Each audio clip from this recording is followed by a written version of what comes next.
Boa tarde, Maria. Bom, gente, eu resolvi, eu sigo mais ou menos isso aqui, eu estava há muito tempo no universidade, tentando caminhar e tal, fazendo coisas diferentes, né? Mas assim, eu tentei falar um pouco do que tem na nossa região, né? Explicar um pouco o nosso território e tal, né? Mas assim, antes do início, eu coloco uma coisa para o senhor Valdemiro. Inclusive, se eu quisesse, se o senhor Valdemiro quisesse colocar isso que ele pediu para eu colocar, ele colocar um livro. Tá? Bom, aqui então, ele passou essa mensagem que o Luiz Valdemiro diz assim, ó, o início do ato cooperativo. Registramos como primeiro ato cooperativo a caça tribal, que caracteriza em toda a sua plenitude o verdadeiro princípio cooperativo, qual seja a relação solidária, ou seja, todos associados a agir solidariamente em defesa de todos. Tese muito defendida de entender onde o homem é excluído somente para conhecer e gozar dos direitos e cumprir com seus deveres. Há que se pensar também que a espécie humana é um ser sociável e que tem necessidade de uma convivência igualitária, todos se autodefendendo e defendendo simultaneamente os seus pais. Tá? Então isso eu acho que é muito, para mim, quando comecei a escrever isso é muito importante, porque a gente trabalha com uma pessoa que tem a experiência dele, que pode estar aqui presente, então é muito importante. E aí, ele ficou contente, diz que vocês ensinaram o livro e eu levei para ele esse livro, segunda edição do livro Laranjado. E aí, ele diviando lá e tal, e ele encontrou a matéria dele lá daquele norte, foi feito o que ele fez, ele idealizou até o norte, o sol aqui e tal, mas ficou tudo contente, só não veio hoje, sabe por quê?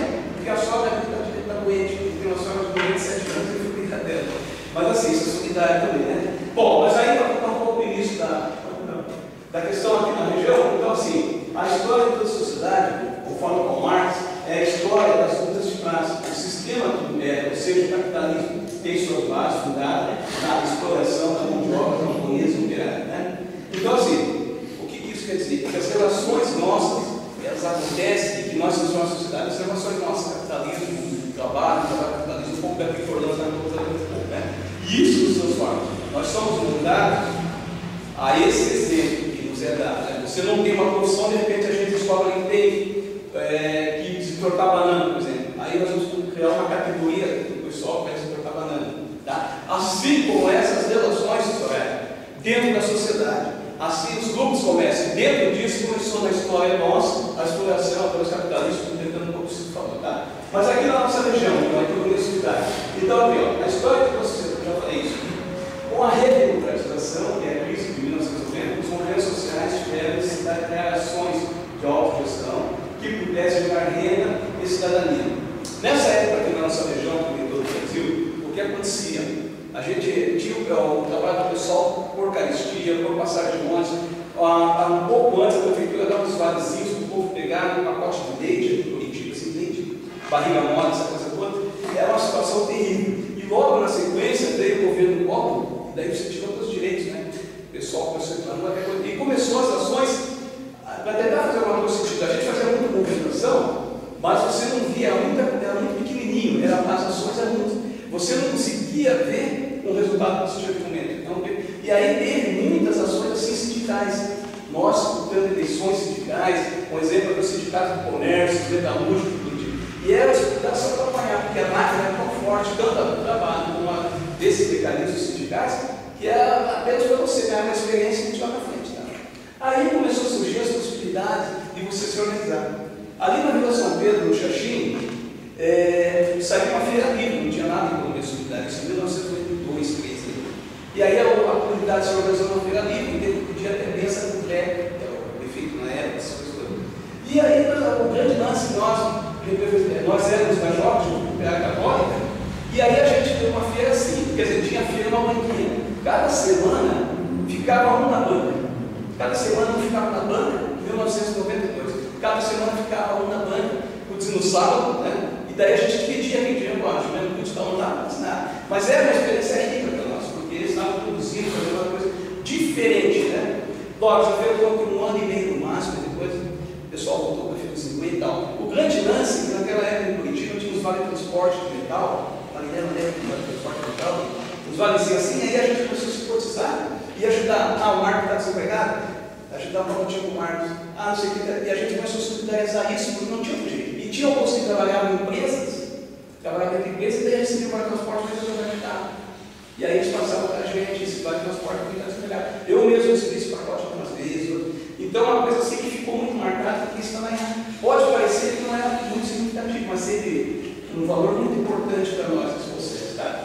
E aí assim, a gente, o que a gente foi conseguir não foi nada igual ao capitalista bonzinho, né? Que é o sistema do pé, né? Mas sim porque a gente se organizou, o movimento social do cano.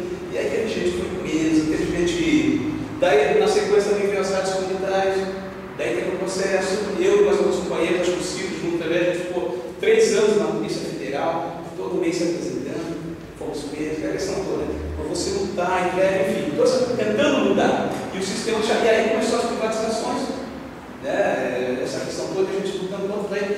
E o que aconteceu? Quando entrou o Itamar Franco, a gente achou que ia dar uma parada, né? Mas que foi, aí aumentou um pouco mais até a gente chegar em Fernando Henrique, tá. Mas o movimento em si começou a se organizar cada vez mais.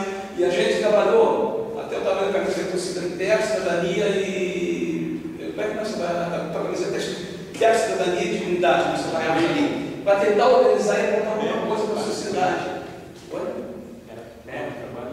Isso. E aí a gente tentava algumas ações assim, e o movimento foi avançando. Eu era do conselho do Cefura, mais um acompanhar, e o que aconteceu? Aí a gente começou a fazer cursos de formação, cada vez mais já fazíamos. E a gente fazia esses cursos de formação, organizando cada vez mais, porque a gente entendia que a única maneira, e por isso eu acredito tanto nisso, de você avançar e depois você ter uma base sólida, forte. E a gente conseguiu fazer isso. E o curso, só que a gente entendia assim, que nós não podíamos fazer um curso por fazer. Nós acreditávamos que tinha que ter a mística, aquilo que o MST faz. Do que é você trabalhar a questão da terra, do sol, da luz, do povo, da mulher, do homem, enfim, e a gente começou a trabalhar. Tanto gente, por exemplo, nós estamos aqui hoje, sábado da tarde, pós-graduação e tal, mas naquela época o curso que nós fazíamos era 5 da tarde de domingo e a sala estava cheia, porque a gente conseguiu trazer a música, o som, a arte, sabe, santa, agora prendia as pessoas, porque o povo não tem isso, e a gente começou a perceber que através disso a gente podia avançar. E a coisa deu certo ainda mais alguns anos.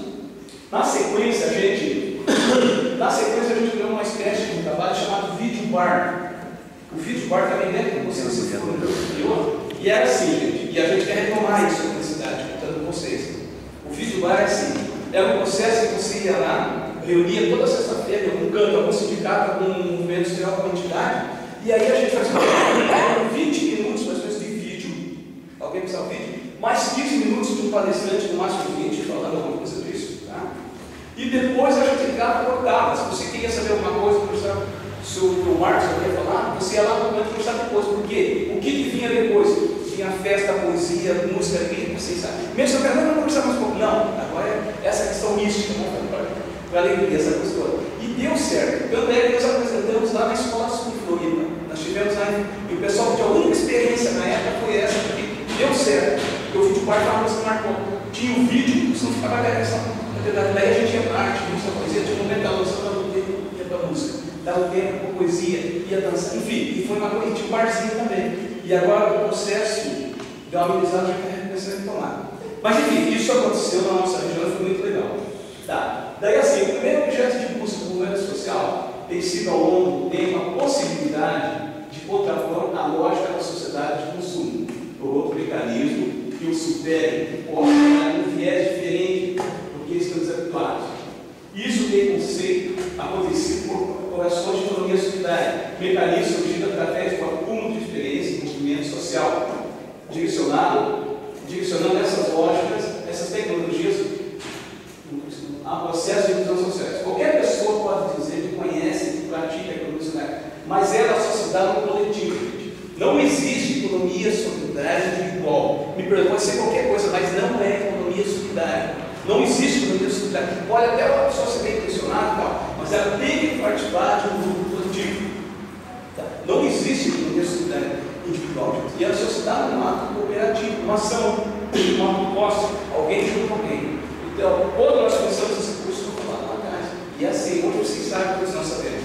Mas essas são ações de economia solidária. Não adianta, porque tem muita gente que já foi falando aqui, que diz faz e não faz. E tem gente que está fazendo e não sabe o que está fazendo. É esse que nós temos que apontar o caminho.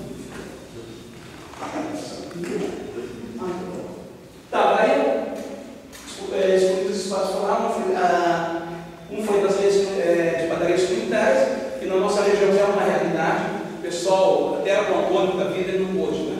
O Antônio é o coordenador da rede. Então, assim, às vezes tem funcionário, o pessoal tem trabalhado com a gestão, e o grande lance de tudo isso, a gente sabe que é a conversando com o Antônio esses dias atrás, tem gente que tem trabalhado 3 dias por semana e tem tirado mais 700 mil reais, e não querem mais trabalhar, tipo, tendo a possibilidade de ter uma renda maior, porque eles acham, elas estão achando que uma maioria são mulheres, elas acham que isso é o suficiente, porque elas estão vivendo uma nova possibilidade de vida, trabalhando menos, tendo a renda, vivendo com a família, com os filhos. Isso é real, isso é a economia solidária, a possibilidade. Sendo que esses outros dias que a gente trabalha, a gente pode unir mais pessoas nesse processo, né? Você consegue juntar mais pessoas, abrindo espaço para que eles tenham renda e possam também trabalhar nessa questão de formação.